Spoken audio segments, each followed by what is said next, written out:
بسم اللہ الرحمن الرحیم۔ کتاب قصص القرآن جلد 3 پارٹ نمبر 15 پیج نمبر 157۔ لیکن ہم اس بحث کو مؤخر کرتے ہوئے کہ اس کے متعلق یہ اضطراب بیانی کیوں ہے،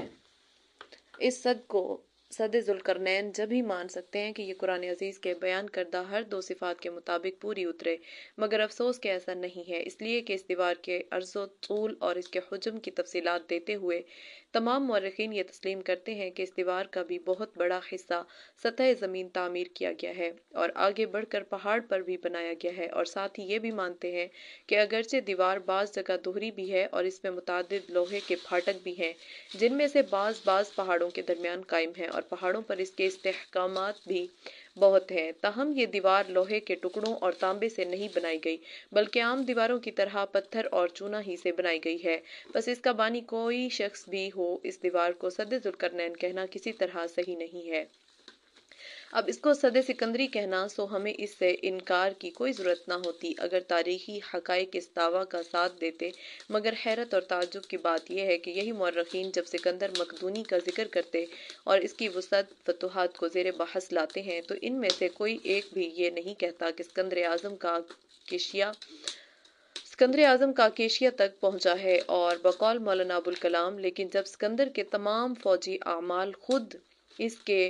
عہد میں اور خود اس کے ساتھیوں نے قلم بند کر دیے ہیں اور ان میں کہیں بھی کاکیشیا کے استحکامات کی تعمیر کا اشارہ نہیں ملتا، تو پھر کیوں کر ممکن ہے کہ اس طرح کی توجیحات قابل اطمینان تسلیم کر لی جائیں۔ ترجمان القرآن جلد 2 صفحہ 428۔ یہ کیسے کہا جا سکتا ہے کہ اسکندر اعظم کی جانب یہ انتساب صحیح ہے؟ امریکہ کے ایک مشہور جغرافیہ داں کریم نے اپنے جغرافیہ کرمیس یونیورسل اٹلیز میں اسکندر اعظم کی سلطنت 331 تا 381 قیام کا جو مکمل نقشہ تیار کیا ہے، اس میں بھی کاکیشیا کے علاقہ اس کی فتوحات سے سینکڑوں میل دور نظر آتا ہے۔ بہرحال اکثر مورخین تو اس کا بانی نوشیروان کو بتاتے ہیں اور جوزیفس سکندر کو اس کا بانی قرار دیتا ہے، مگر بیان کردہ تاریخی حقائق کے پیش نظر نہ تو نوشیروان کی نسبت صحیح ہے اور نہ اسکندر اعظم کی، اور اگر ان دونوں میں سے کسی کی نسبت کو بالفرض صحیح بھی مان لیا جائے تب بھی اس کو سد ذوالقرنین کہنا حقائق قرآنی سے آنکھیں بند کر لینا ہوگا۔ پس دربند حصار ہو یا دربند بحر خزر، دونوں کی سد ذوالقرنین نہیں ہے۔ تیسری قابل ذکر وہ سد ہے جو دربند قزوین یا قاسین دال کے مغرب جانب میں ایک درہ کو بند کرتی ہے۔ یہ درہ بند سے مغرب کی جانب کاکیشیا کے اندرونی حصوں میں آگے بڑھتے ہوئے ملتا ہے اور درہ داریال کے نام سے مشہور ہے اور قفقاز اور طفلس کے درمیان واقع ہے۔ یہ درہ کاکیشیا کے بہت حصوں سے ہو کر گزرا ہے اور قدرتی طور پر پہاڑ کی دو بلند چوٹیوں سے گھرا ہوا ہے۔ اس کو فارسی میں درہ آہنی اور ترکی میں دامرکیو کہتے ہیں۔ اس درہ کے متعلق گزشتہ صفحات میں امام رازی کی تفسیر سے اس تشریح کے بعد یہ دو پہاڑ جن کے درمیان سد واقع ہے قفقاز میں ہے۔ ہم ابن خرداد کی کتاب المسالک کا یہ حوالہ نقل کر چکے ہیں کہ واثق باللہ نے جب اپنے خواب کی تعبیر کے پیش نظر سد ذوالقرنین کی تحقیق کے لیے تحقیقاتی وفد ریسرچ کمیشن مقرر کیا اور اس نے باب الابواب دربند سے آگے چل کر جب اس کا مشاہدہ کیا ہے تو یہ تصریح کی ہے کہ یہ دیوار تمام لوہے اور پگھلے ہوئے تانبے سے بنائی گئی ہے۔ اصل الفاظ یہ ہے: ان الواثق باللہ رأى في المنام كأنه فتح هذا الروم فبعث بعض الخدم إليه ليعينوه فخرجوا من باب الأبواب حتى وصلوا إليه وشاهدوه فوصفوا أنه بناء من لبن من حديد مشدود بالنحاس المذاب وعليه باب مقفل۔ بس جبکہ آج کے مشاہدے سے بھی یہ ثابت ہے کہ داریال کا یہ درہ پہاڑوں کی دو چوٹیوں کے درمیان گھرا ہوا ہے اور تاریخی حقائق بھی اس کو تسلیم کرتے اور واضح کرتے ہیں، نیز واثق باللہ کے کمیشن نے اپنا یہ مشاہدہ بیان کیا ہے کہ یہ دیوار لوہے اور پگھلے تانبے سے تیار کی گئی ہے۔ بلا شبہ یہ تسلیم کرنا چاہیے کہ یہی دیوار وہ سد ذوالقرنین ہے جس کا ذکر قرآن عزیز نے سورہ کہف میں کیا ہے، کیونکہ قرآن عزیز کے بتائے ہوئے دونوں وصف صرف اسی دیوار پر منطبق ہوتے ہیں، اس لیے وہاب، ابو حیان، ابن خرداد، علامہ انور شاہ اور مولانا آزاد جیسے محققین کی یہی رائے ہے کہ سد ذوالقرنین قفقاز کے اسی درہ کی سد کا نام ہے۔ ان تصریحات کے بعد اب ہم کو کہنے دیجئے کہ درہ داریال کی یہ سد سائرس گورشیا کی خسرو کی تعمیر کردہ ہے، اور جیسا کہ ہم یاجوج ماجوج کی بحث میں بیان کر چکے ہیں، یہ ان وحشی قبائل کے لیے اس نے بنائی تھی جو کاکیشیا کے انتہائی علاقوں سے آ کر اس درہ میں سے گزر کر قفقاز کے پہاڑوں کے اس طرف بسنے والوں پر لوٹ مار مچاتے تھے، اور یہ وہی سنتھینین قبائل تھے جو سائرس کے زمانہ میں حملہ آور ہو رہے تھے، اور اس وقت کے یاجوج ماجوج کا مصداق یہی قبائل تھے، اور انہی کی روک تھام کی ضرورت سے سائرس نے ایک قوم کی شکایت پر یہ سد تیار کی، اور ارمنا نوشتوں میں اس سد کا جو قدیم نام پھاگ کورائی کور کا دروازہ لکھا چلا آتا ہے، اس کور سے مراد غالباً گورش ہے، جو سائرس ہی کا فارسی نام ہے، اور اس کے قریب در بندر بحر خزر کی دیوار اس کے بعد اسی غرض سے کسی دوسرے بادشاہ نے بنوائی ہے، اور نوشیروان نے اپنے زمانہ میں اس کو دوبارہ صاف اور درست کرایا ہے، جیسا کہ انسائکلوپیڈیا آف اسلام کے حوالہ سے ہم ابھی نقل کر چکے ہیں۔ اور ان تینوں دیواروں سد میں سے سکندر کی بنائی ہوئی کوئی ایک سد بھی نہیں ہے، اس لیے کہ سکندر کی فتوحات کی تاریخ جو کہ سامنے ہے، اس سے کسی طرح یہ ثابت نہیں ہوتا کہ سکندر کو اس غرض کے لیے کسی سد قائم کرنے کی ضرورت پیش آئی ہو، کیونکہ اس کی حکومت کے سارے دور میں یاجوج ماجوج قبائل کا کوئی حملہ تاریخ میں موجود نہیں ہے، اور نہ دربند حصار تک پہنچنے پر کسی قوم کا اس قسم کے وحشی قبائل سے دوچار ہونا، سکندر سے اس کی شکایت کرنا تاریخی حقائق میں کہیں نظر آتا ہے۔ البتہ یہ بات ضرور قابل غور ہے کہ آخر در ہند بحر قزوین یا بحر خزر کی دیوار کے متعلق سد سکندری کیوں مشہور ہوا؟ اس مسئلہ کے تمام حقائق کو پیش نظر رکھنے کے بعد بآسانی اس کا یہ حل سمجھ میں آ جاتا ہے کہ چونکہ اس مسئلہ کا تعلق یہود کی مذہبی روایات سے بہت زیادہ وابستہ ہے، اور اسی لیے یہود کے سوال پر قرآن عزیز نے بھی اس کا ذکر کیا ہے، تو اس بدعت اور غلط انتساب کی ابتدا بھی وہیں سے ہوئی ہے، اور سب سے پہلے جوزیفس نے اس کے متعلق یہ بلا دلیل بیان کیا کہ یہ سد سکندری ہے، اور وہیں سے یہ روایت چل گئی، اور مورخین اسلام میں سے محمد ابن اسحاق نے بھی چونکہ سکندر یونانی کو ذوالقرنین بتلایا، اس لیے مسلمانوں نے بھی اس سد کو سد سکندری کہنا شروع کر دیا، اور آخرکار اس انتساب نے شہرت حاصل کر لی۔ مذکورہ بالا سد کے متعلق اگرچہ اکثر عرب مورخین یہی کہتے جاتے ہیں کہ وہ نوشیروان کی بنائی ہوئی ہے، مگر محققین کی رائے یہ ہے کہ اس کے بانی کا صحیح علم حاصل نہیں ہو سکا۔ البتہ تاریخی قیاسات سے یہ کہا جا سکتا ہے کہ شاید اس کے مرمت اور درستی نوشیروان نے اپنے زمانہ میں کرائی ہو، اور اسی وجہ سے وہ نوشیروان کی جانب منسوب کر دی گئی ہو۔ بہرحال یہ ایک تاریخی حقیقت ہے کہ اس سد کو سد سکندری کہنا ایک افواہی انتساب سے زیادہ کوئی حیثیت نہیں رکھتا۔ نیز سکندر مقدونی، جو انگریزی تاریخوں میں گریٹ الیگزینڈر کہا جاتا ہے، کسی طرح ذوالقرنین نہیں ہو سکتا، اور نہ سد ذوالقرنین سے اس کا کوئی تعلق ہے۔ یاجوج ماجوج کا خروج۔ ذوالقرنین، یاجوج ماجوج اور سد کی بحث کے بعد سب سے زیادہ اہم مسئلہ یاجوج ماجوج کے اس خروج کا ہے، جس کا ذکر قرآن عزیز نے کیا ہے، اور اس مسئلہ کی اہمیت اس لیے اور بھی بڑھ جاتی ہے کہ اس مسئلہ کا تعلق علامات قیامت سے ہے۔ یہ ایک حقیقت ہے کہ خروج یاجوج ماجوج کا مسئلہ کہ جس کی خبر قرآن عزیز نے بطور پیش گوئی کے دی ہے، ایسا مسئلہ نہیں ہے کہ جس کو محض ظنی قیاسات سے حل کر لیا جائے، اور جبکہ اس مسئلہ کا تعلق قرآن عزیز کے اخبار مغیبات سے ہے، تو پھر اس کے متعلق فیصلہ کرنے کا حق بھی قرآن عزیز ہی کو پہنچتا ہے، نہ کہ ظن و تخمین کو۔ قرآن عزیز نے اس واقعہ کو سورہ کہف اور سورہ انبیاء میں بیان کیا ہے، اور اس مسئلہ سے متعلق جو کچھ بھی ہے وہ صرف ان 2 صورتوں میں مذکور ہے۔ سورہ کہف میں یہ واقعہ اس طرح مذکور ہے، فَمَا اسْطَاعُوا أَن يَظْهَرُوهُ وَمَا اسْتَطَاعُوا لَهُ نَقْبًا قَالَ هَذَا رَحْمَةٌ مِّن رَّبِّي فَإِذَا جَاءَ وَعْدُ رَبِّي جَعَلَهُ دَكَّاءَ وَكَانَ وَعْدُ رَبِّي حَقًّا۔ بس نہیں طاقت رکھتے وہ یاجوج ماجوج اس سر پر چڑھنے کی، اور نہ وہ اس میں سوراخ کرنے کی طاقت رکھتے ہیں۔ ذوالقرنین نے کہا، یہ میرے پروردگار کی رحمت ہے، پھر جب میرے رب کا وعدہ آئے گا تو اس کو گرا کر ریزہ ریزہ کر دے گا، اور میرے پروردگار کی فرمائی ہوئی بات سچ ہے۔ سورہ کہف اور سورہ انبیاء میں اس واقعہ کو اس طرح بیان کیا گیا ہے، حَتَّى إِذَا فُتِحَتْ يَأْجُوجُ وَمَأْجُوجُ وَهُم مِّن كُلِّ حَدَبٍ يَنْسِلُونَ وَاقْتَرَبَ الْوَعْدُ الْحَقُّ فَإِذَا هِيَ شَاخِصَةٌ أَبْصَارُ الَّذِينَ كَفَرُوا يَا وَيْلَنَا قَدْ كُنَّا فِي غَفْلَةٍ مِّنْ هَذَا بَلْ كُنَّا ظَالِمِينَ، یہاں تک کہ جب کھول دیے جائیں گے یاجوج ماجوج اور وہ زمین کی بلندیوں سے دوڑتے ہوئے اتر آئیں گے، اور خدا کا سچا وعدہ قریب آ جائے تو اس وقت اچانک ایسا ہوگا کہ جن لوگوں نے کفر کیا ہے ان کی آنکھیں کھلی کی کھلی رہ جائیں گی، اور پکار اٹھیں گے، ہائے کم بختی ہماری کہ ہم بے خبر رہے۔ انبیاء